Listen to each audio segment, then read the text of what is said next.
everybody, and welcome to Reviews from Hell. As always, I am your host, AJ, and joined again by my co-host, Steve, tonight. Hello. And tonight we're going to look at two new horror thrillers. Yes. Kind of different, kind of a different vibe from each one, but still both are good. Both are good. One is greater than the other one, but we're going to be reviewing Blumhouse's The Black Phone, and then we're going to be taking a look at IFC Midnights Watcher. Yeah. And we're going to start off with The Black Phone. So, Steve, what did you think of The Black Phone? Because I think you really loved this one, right? Yes, it was awesome. We saw it opening day. There was a good crowd. It was in a pretty small theater. Now, when you say good crowd, do you mean like they were silent throughout, or were they just kind of reacting to bits here and there? A good crowd. They were just an overall good crowd. They got scared when there were scary parts. They seemed into the film. They weren't, they weren't shitty. They weren't talking on their phones, and they were young. And they weren't talking all over the previews like the two assholes behind me were, and I got up and left. See, I knew this was personal because you told me that. That sucks. But no, this was a great crowd, and it really sold. Okay, so let's back it up. Okay, let's back it up for me. My introduction to The Black Phone is pretty personal for some reason because, I guess it's just because I was like a freshman in college and I came across this book, 20th Century Ghosts by Joe Hill, which is still one of my favorite collections of short stories. Is that what this is based on? Because it's based on a Joe Hill thing, right? Yeah, it's a 20th Century Ghosts is a collection of short stories, and it's one of the short stories in the book. Now, Scott Derrickson and C. Robert Cargill, his writing partner. Awesome team, by the way. They are one of the best horror teams in general right now, I think. Absolutely. They're so cool. They did Sinister together. Was really the last time they got to do straight horror together. And Sinister was awesome. Sinister is one of the defining horror films of the 20th century. I'm sorry, of the 21st century. So. I think you can put that in a time capsule and show that to people from other generations as well. Absolutely, they'll still be watching it. So whatever bypasses streaming, if they can just pull it right up into their brain, they'll be watching Sinister, which is great. And don't watch Sinister 2, but no comment on that. I'm not even sure that I've seen it, to be fair. But they didn't do it, so it's irrelevant right now. Oh, really? They didn't even do Sinister 2? I thought Scott Derrickson did. No. Scott Derrickson and also Scott Derrickson. They did the first Doctor Strange film, which is one of the best MCU movies as well. Yeah, that one for me, I just remember thinking that it was something totally different at the time from what the MCU was, but also seeing that in IMAX 3D when IMAX screens were kind of dedicated to 3D. They don't really do that anymore, except like one showtime during the day. You're right. They don't really do that like they were at that time. They kind of wore out the 3D after a while. After they brought it back, I think. Yeah. Gosh, my mind went blank thinking about the 3D thing. I know, but Scott Derrickson. So if you put this film, if you put The Black Phone next to Sinister, which you're going to want to do, they are companion films. We're very much going back into that kind of suburban nightmare. A family, the traumas of family life in the suburbs, much like we had, Sinister has the same kind of themes where we're dealing with kind of the breakdown of a family and unknown evil forces from outside are corrupting the children and making them murder their parents and do these horrific things. And you get the mixed media aspect of the stylistically with they would cut in the Super 8 films in Sinister that they And I found. love that about Those Sinister, are because they use the Super 8 as found footage, kind of. absolutely terrifying. And I don't know if it's actually Super 8. I'm pretty dumb when it comes to different types of film, but it's like reel to reel that they home movies. Home movies of children It looked murdering their like parents. Super 8. It Yeah. looked like Super 8 quality at the time, yeah. And so, and you also had stellar performances from Ethan Hawke in both films as well on the other side of the camera. Yeah, So, yeah. just to set the stage here, even if you haven't seen The Black Phone, if I tell you all that hey, it's the same team as Sinister, you go, okay, you know. And I think that, and also Scott Derrickson, Hellraiser Inferno was way back, which is the one with Craig Did he do Schaefer. that one? Yes, and it's fantastic. I think it's one of the best Hellraiser sequels. And he also did The Exorcism of Emily Rose, which was a big deal at the time. The way it mixed the courtroom drama with horror was pretty original. And that was awesome, yeah. Yeah, and he also surprisingly so for a PG-13 flick for that subject matter too. Yeah, it was, and it had Jennifer Carpenter from Dexter in a great role. Amazing performance. Yeah, you don't see her enough to get to do stuff like that, right? And also a movie that I really, really like of his that I think is underappreciated, and I want to tell people before we dive into it to go see it, is Deliver Us from Evil. When Deliver Us from Evil, that is very underrated. That's one of my favorites of his as well. I can also watch that these guys, also then, Derrickson and Cargill. And that movie. And in the beginning, they kind of used found footage to open up the movie. Exactly, they do. If you watch those movies, if you now in the Doctor Strange movie, you really won't see it as much, which is fine. You know, you're playing in somebody else's playhouse. You know, but if you watch a lot of the other films I just mentioned,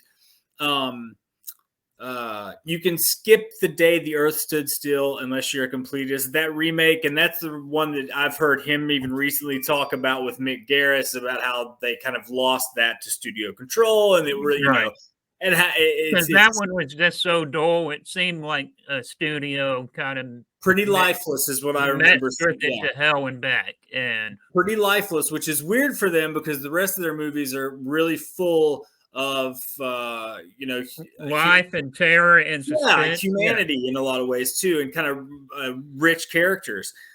So Sinister I think is a must see, and I think to Deliver Us from Evil, which is the true story of a priest, and it's based on a true Ralphie, story. Gosh, I can't remember his last name, but it's Ralphie. It starts with an S.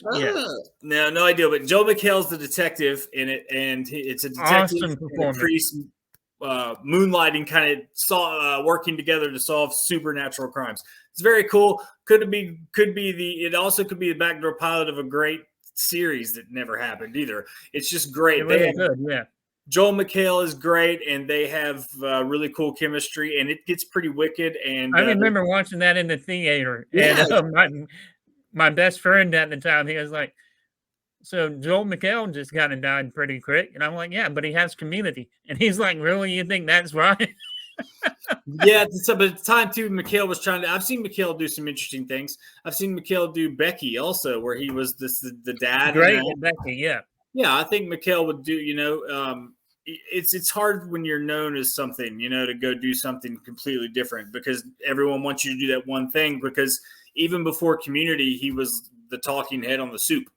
So, so it's just like he's supposed to be. And then he did that for Netflix as well. Yes. So, guys got to work, but, nothing wrong with that at all. But anyway, so that's a little overview of Scott Derrickson. And his writing partner is C. Robert Cargill. They come with The Black Phone. The Black Phone takes place in 1978. It's based on a short story by Joe Hill, Stephen King's son. So you've got all this. It's Blumhouse, Jason Blum. It's their big new movie. So, you've got a lot of expectations. And so going into it, I got to say, there's some, if you really are into the new Stranger Things, I think you're really going to like this. This has got those kind of vibes, but it's not too heavy. The soundtrack hits you with a lot of heavy nostalgia for that time as well. Yeah, the kids are all really well written, which I heard Scott Derrickson say that some of the conversations that he had the main kid especially talking with the other kids about like where they're talking about how, oh, you got to go see Texas Chainsaw Massacre. He's like, those are conversations I actually had with other, a lot of those experiences, because right off the bat, the kids are the center. There's and so that was like the king aids and the drive-ins too, where cool uncles or cool cousins can do that with children around his age at the time as well. Oh, for sure. Yeah, no, yeah. There's it's a totally different, like it's like a latchkey generation. But so it's in 1978, and there is a serial killer, a child abductor.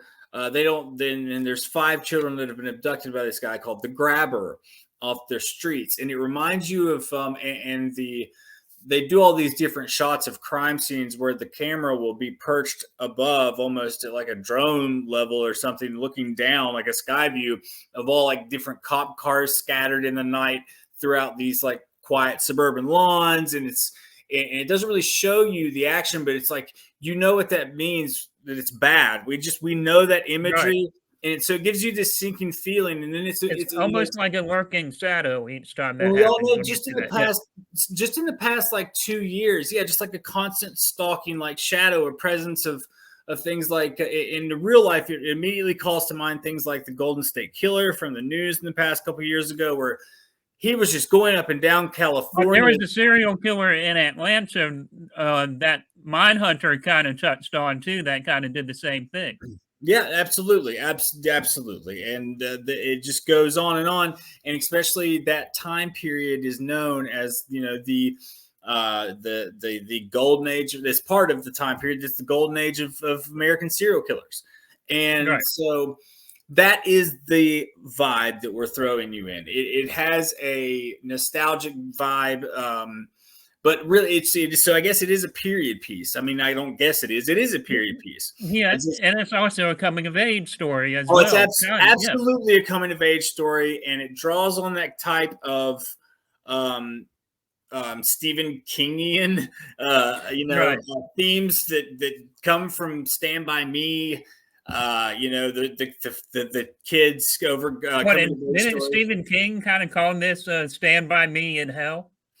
Oh, you know what? That I hadn't heard that, but that's perfect. Yeah, and then you get like so there's obviously there is a Saw/survivalist element to it, and that's where a lot of your time is spent, because the main kid. The movie does take its time in establishing that.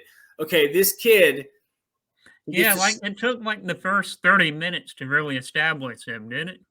Yeah, Act 1, you get to see all the violence that's already in all these kids' lives. They get the shit beat out of each other at school. He gets bullied.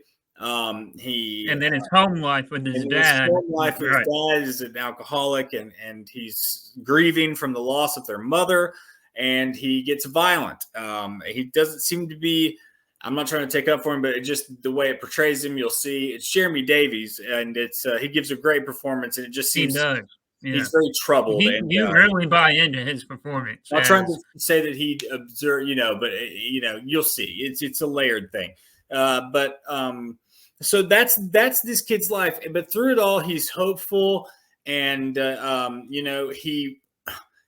he's just a kid, just trying to make it through the day, and he has dreams and hopes. And then you get, of course, he gets grabbed by the grabber and thrown into the basement.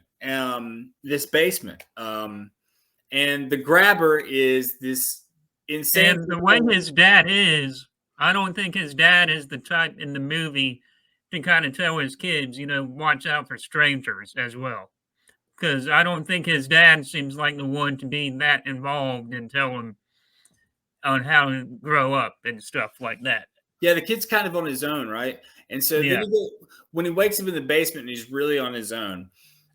He's he's been abducted by the grabber, and Ethan Hawke is that character, and he gives this insane performance, which is you're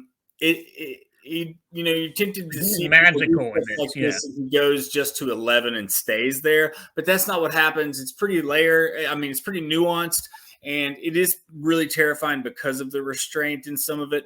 and the mask was made by, just to even give this movie more pedigree, Tom Savini, FX legend, designed the masks of the grabber. He has different masks for different moods. He'll come in with a smile on, and it's all like a devil face with horns, silver mask, and one of them has a smile, and it shows his teeth, and it's a big like Cheshire cat smile. Right, it's better than a Corey Taylor CPAP mask that he made. Yeah, sure, same kind of idea. He'll come down into the basement, and he'll give the boy, Finney is the boy's name. He'll give Finney some food, and he'll talk to him, and he'll try to be friendly and conversational. And then he will try to do little slip ups that are on purpose, like leave the door open that's keeping the boy locked down there, to try to get the boy to escape. And then, you'll look upstairs, and I thought those were terrifying scenes where he has then the same devil mask on, but the mouthpiece is different. It's a real sad face. And he's right, like a sad clown, yeah. And he can take different pieces of it off, so it'll be the same mask with his actual lips exposed, so he's just talking. So that's a different variation on it. So there's all kind of, there's different. It's like different masks for different moods of the grabber, and so Ethan Hawke kind of, his moods reflect the mask and which masks he's wearing. Which is very cool, yeah. Yeah, and it's really scary. It works. And so there's all that, but there's more, okay? That movie would sell all on its own. I know. More. But wait, we haven't talked about the supernatural element of the film, which is the whole big deal. Is that so? That right there is a movie all on its own, right? That sounded like a good movie to me right there. But you have a supernatural element, and you go, wait, what? There's a supernatural element that could fuck it all up. No. Yeah, sure, but it doesn't here. So it's called the Black Phone because the only thing in the basement really with the kid is like a mattress that's disgusting on the floor, of course, and a black phone on the wall, an old black phone, a regular old pickup landline rotary dial phone. It's not connected to anything. It's dead. It's not connected to anything living. So what ends up happening is, and if you've seen the trailers, this isn't a spoiler, the crux of the story is the majority of the time you're spending with Finney in the basement as he's trying to survive his abduction by the grabber. He's getting phone calls from all 5 of the different distinct previous victims of the grabber. Including one of his former bullies as well. Yeah. And because he's a kid of that neighborhood, he knew who all of them were. And he's able to, by things they say, by context clues, to figure out who they all are by talking to them. He's like, oh, yeah, you're so-and-so. I remember this about you. I was your friend. I remember seeing this guy. This one I read in the paper. And so they help him to stay alive and to find different ways to survive. And it becomes a very much survivalist horror film. The aspect of it I really enjoyed. Yeah, I had heard some mixed things going into it, and so always, I just was hoping that the more positive things I heard were right, because this movie got pushed back by 6 months or so at least, right? But I think that's because Omicron was really spiking around that time. I just, I've been waiting to see it for a while, and it surpassed my expectations. It is one of the best films I've seen this year. This year, in my opinion, is way better than I'll just say it's a really strong year for genre stuff so far. We're halfway through. Yeah, it has been. Yeah, so many great. Even on Shudder, there's a lot of great content. Especially on Shudder. Especially on Shudder. And Revealer that just came out is pretty kick-ass as well. I'm watching it as soon as we finish tonight. That's the movie. That's the movie for tonight. But so another thing, back to the Black Phone. There were at least 3. Now, I'm a desensitized 37-year-old horror fanatic, lifelong guy, seen a lot of shit. There were 3 jump scares, legitimate jump scares, where I jumped and gasped in the Black Phone 3 different times in the theater. And I wasn't the only one. So there are some legitimate jump scares in there too, and they don't throw them at you constantly, but they have a few really good ones that are well placed. That's all I'll say about those. It's kind of different for a Blumhouse film that he went that this is much more psychological than it is jump scare. Well, and the jump scares that they have really work. But there are only a few of them. It does have that more kind of there's a lot, and a lot of it is because you can empathize with Finney so much. You're really just right there on the edge of your seat as the tension keeps going Right. up and up And and his up. sister, Yeah. Oh, and his sister is the heart of phenomenal. this movie. She's the heart of this whole thing. She's like the beating heart of it. She's the soul. And And her dreams almost work like a clairvoyant or like a Nightmare on Elm Street kind of thing. it kind of leaves it up to in the air a little bit, doesn't it? You know, it's a little bit, it's not really just fully explained away, which I think it's, they're kids. And if we're kind of going on this journey with them, they don't really know exactly, but that's another thing. She is clairvoyant in a way. She can see little snatches. And there was hints that her mother was one as well, too. Yes. It's the father outright says that, he doesn't like it because of the what happened to their mother. It's implied that the gift or curse of being able to read minds or see the future, clairvoyancy, whatever gift her mother had, led to her mental breakdown and death, is what it's implied to, and contributed to their dad's alcoholism and their current state. So that's why it's really painful for their dad to hear the things about that's happening to his daughter. But to me, the most emotional moment of the film is when that brave little girl, she's just super brave because she knows what her father is capable of physically, and she still goes to him and says, confronts him and asks for the help, that she needs to help Finney. So, I just thought that was a really great part. So anyway, there's a lot going on here, a lot of cool performances, a lot of really good scares. I mean, aesthetically, it really does capture that kind of feel of the time, that it's going for. I just think that this movie nailed it on every front. Yeah, but I'm kind of in the minority probably that I wasn't, so blown away by it.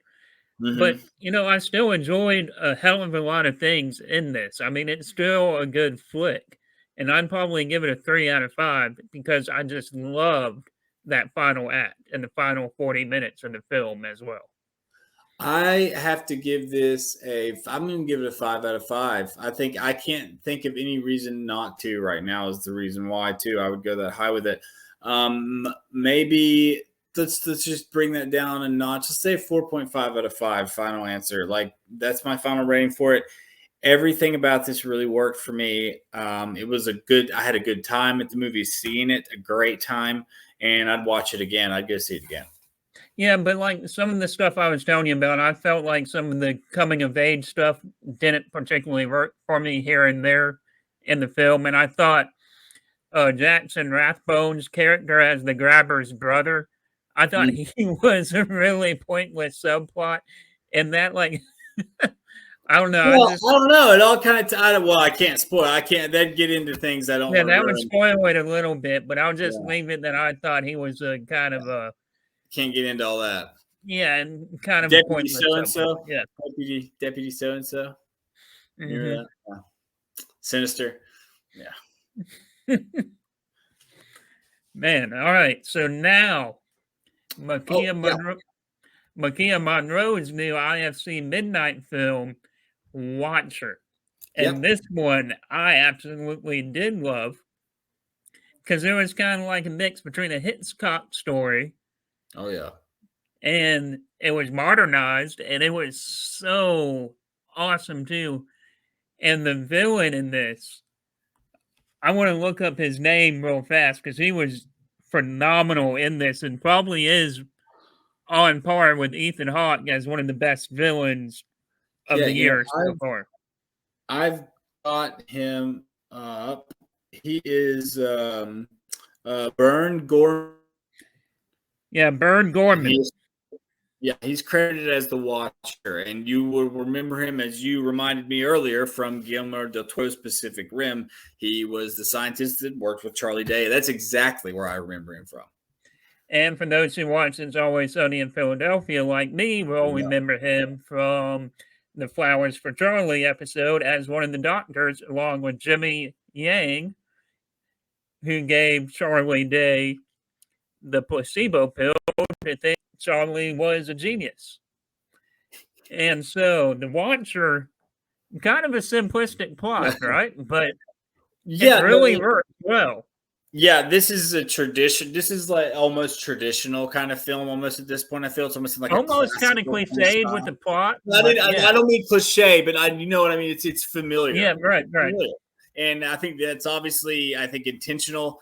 A lot of it, to me, bears in mind, like you said, Hitchcock also, Polanski, both. There's a lot of repulsion Yeah, and some like, Rosemary's this kind of Baby was in there. almost like, what was it, The Tenant?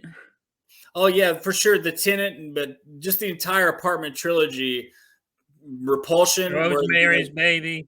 yeah, with repulsion, to where you got a woman that just is kind of, is she crazy, or are these people after her, and she, is she paranoid, or is she paranoid and right, is this, and just the stuff with John Cassavetes and Mia Farrow. I thought, you've got all the stuff with the couple and the new apartment in this, and it doesn't end up going the same way, but a lot of it absolutely, like they come to the crime scene at night near the hotel outside the beginning.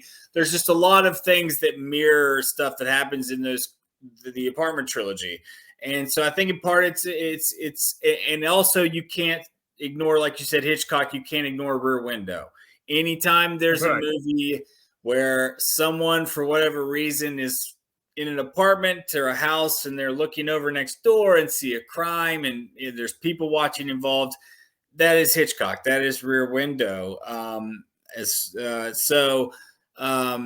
Yeah, it's got those things going for it, and it does have a I want to say like a classical feel to it, but I don't even know if that's the right word that I'm looking for. But it just feels Like a retro feel to it? not a retro, just a almost like tried and true. We're doing a Yeah. variation on a type of film that's existed for a long time, or something like that. But anyway, it's also very, it's just another great thriller. It doesn't, it doesn't need to be anything more than that. But also Micah Monroe is the star of this, and she's also from It Follows and The Guest. Some other things, I'm sure, but those are the two things that I definitely know her from right off the top of my head. Right. So she's great, awesome talent. So we know her, I've seen her before. And once again, in this, she shows a lot of range and is really great in well, her she is performance in it. this is her movie. This Yeah, is, it is. with a bad performance, this obviously would not work. We have to believe her. We have to go with her. And it's not that we necessarily have to believe everything that's happening, because part of it, there's going to be parts in the movie, and I don't want to ruin it, but there will be parts in the movie where, okay, basically, let me set the stage for Watcher, what it is real quick. Well, Watcher is an American woman, and her Romanian husband moved to Romania, and she doesn't speak Romanian, and Not a lick of it. No. and he's always going out to work, and she is stuck alone in this apartment. Think Scarlett Joe in Lost in Translation.